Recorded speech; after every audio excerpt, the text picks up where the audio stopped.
Пигоди или пенсе? Что лучше? Очень часто наблюдаю такие споры среди людей, которые хорошо разбираются в корейской кухне, но почему-то не знают, что это одно и то же. В общем, как вы уже поняли из названия, сегодня мы готовим знаменитые корейские пирожки на пару. Ну а с вами, как обычно, Денис Ким, и я рад вас всех приветствовать на канале Foodcore. Итак, пигоди — это нежные корейские пирожки на пару, которые готовятся с разными начинками, но чаще всего с мясной. Самое интересное, что в самой Корее эти пирожки никто не называет пигодиями либо пенсе. Там их называют ванманду и хоппан. Ванманду дословно переводится как королевский пельмень, а хоппан — это просто горячий хлеб, где слово пан — это хлеб, а хо — это имитация звука, когда мы откусываем что-то горячее. Типа хо-хо. Кстати, хоппан обычно готовится со сладкой бобовой начинкой. Ставь лайк, если хочешь увидеть рецепт. Название пигоди происходит из хамгёнского диалекта еще во времена существования королевства Чосон, а пенсе происходит из диалекта провинции Канвондо. Поэтому перестаньте спорить, лучше покушайте. Ну а спонсор сегодняшнего видео — мой телеграм-канал. Обязательно подписывайтесь, там я стараюсь публиковать контент каждый день. Там я показываю азиатские новинки из магазинов, также рекомендую дорамы, рассказываю про корейские праздники и традиции, обсуждаю с вами разные темы, ну и конечно же там можно увидеть чесночка. Это моя кошечка. В общем, ссылочка в описании. На экране представлены все необходимые ингредиенты. Ставьте видео на паузу, делайте скриншот, либо можете спуститься в описание и там найти этот список. Там же в описании найдете и ссылочки на мои социальные сети. Итак, начинаем с теста. Для начала ставим дрожжи. В тарелку всыпаем 1,5 чайной ложки сухих дрожжей, а потом также добавляем 1,5 чайной ложки сахара. Заливаем небольшим количеством теплой воды. Добавляем немного растительного масла. Хорошо все размешиваем, накрываем крышкой и даем им постоять минут 15-20 в теплом месте. Как только появится шапка, значит процесс пошел. Можно добавлять их к муке. Муку по-хорошему надо просеять. Я обычно этим не занимаюсь, мне всегда лень. Но если верить тому, что говорят специалисты по выпечке, просеянная мука лучше поднимается при приготовлении дрожжевого теста, и потом выпечка получается более пышной. В общем, добавляем в муку пару щепоток соли, вливаем дрожжи, добавляем немного воды и все смешиваем. Смотрите по консистенции, чтобы тесто не получилось у нас твердым. Оно должно быть вот таким, тянущимся.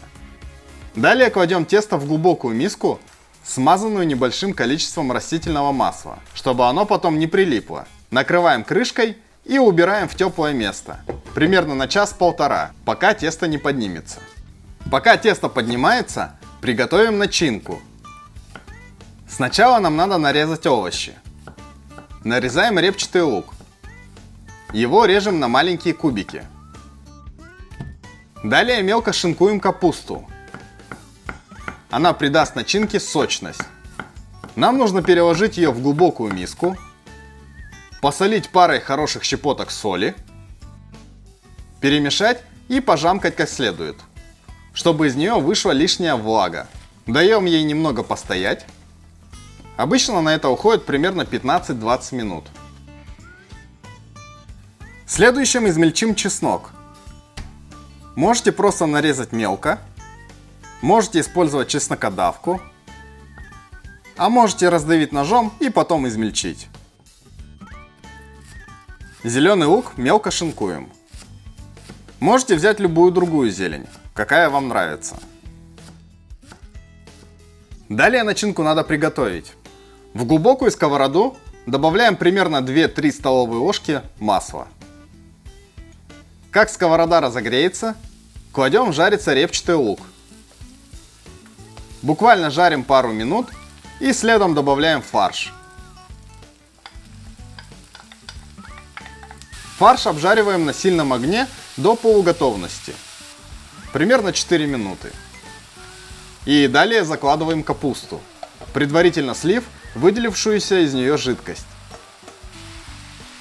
Перемешиваем, тушим пару минут. Солим по вкусу, я добавляю чайную ложку соли. Добавляем черный молотый перец. Можете добавить молотый кориандр или другие специи, которые вам нравятся.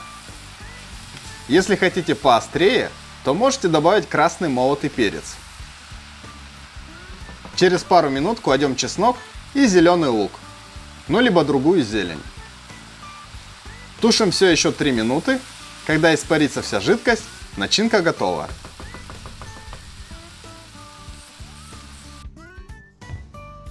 Тем временем наше тесто поднялось.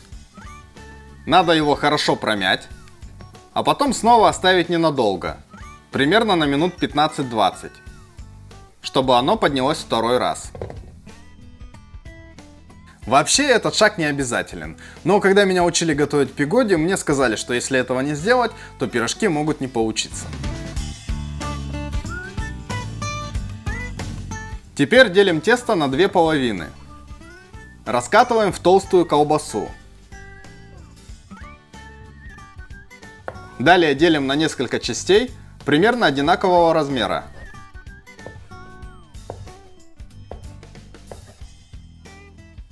Потом делаем из них шарики. Со второй половины теста делаем все точно так же. Далее раскатываем эти шарики из теста в пластины. Старайтесь не делать их слишком тонкими. Напоминаю, что мы лепим не пельмени. Толщина примерно такая, на глаз полсантиметра. Следующим шагом нам надо добавить начинку. Она у нас как раз остыла. Кладите сколько считаете нужным. Я люблю, когда начинки много. Но если переборщите, есть риск, что пигоди у вас во время лепки получатся некрасивыми. Обычно пигоди закрывают так называемой косичкой. Старайтесь делать ее ровной. Я обычно не заморачиваюсь на этот счет, поэтому у меня пигоди получаются не слишком красивыми. Но главное вкус, про это важно помнить. После того, как все пигоди слеплены, самое время их сварить. Варятся они на пару, поэтому ставим пока греться воду. Ждем, когда закипит. Закладываем пигоди в пароварку. Предварительно смажьте внутри ее растительным маслом, чтобы потом не отдирать наши пирожки и не повредить их. Кладите пигоди подальше друг от друга. Имейте в виду, что они станут больше примерно в 2 раза. Если их положить близко друг к другу, то они слипнутся. Вода закипела. Ставим пароварку и засекаем 25 минут. Это очень важно. Варим на пару 25 минут. Не надо варить их 45 минут. Или вообще целый час. Друзья, 25 минут хватит, чтобы они сварились и тесто осталось нежным и пышным. Если варить их по времени дольше, то тесто может задубеть и стать резиновым. Лучше просто после 25 минут выключите плиту и дайте им постоять с закрытой крышкой еще минут 15. Пока пигоди варятся, нам надо еще приготовить соус. Берем миску, давим немного чеснока, добавляем 2 столовые ложки соевого соуса,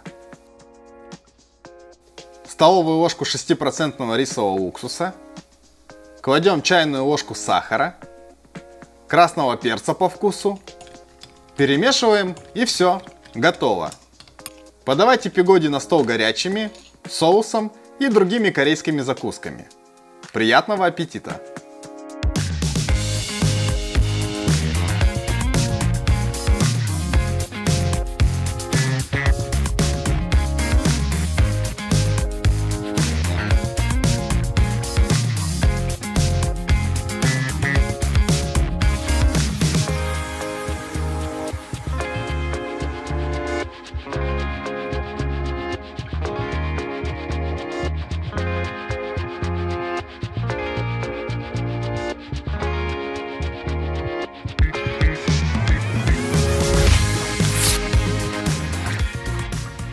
Друзья, пигоди — это очень вкусная еда. Обязательно их приготовьте, я уверен, что вам и вашим близким они очень понравятся. Начинку можете делать самую разнообразную. В Корее существует очень много вариантов. Есть с рыбой, с морепродуктами, есть просто овощные, ну и, конечно же, сладкие с бобовой начинкой. Надеюсь, видео вам понравилось. Обязательно в комментариях напишите, доводилось ли вам пробовать пигоди. Также, если вы еще не подписаны на канал, обязательно подпишитесь и поставьте лайк, чтобы алгоритмы YouTube заработали и этот ролик увидело как можно больше людей. Ну и, конечно же, колокольчик. Обязательно на него нажмите, чтобы не пропустить мои новые ролики. Ну а с вами, как обычно, был Денис Ким. Спасибо вам большое за просмотр. Обязательно гляньте другие мои видео. Ну и всем пока.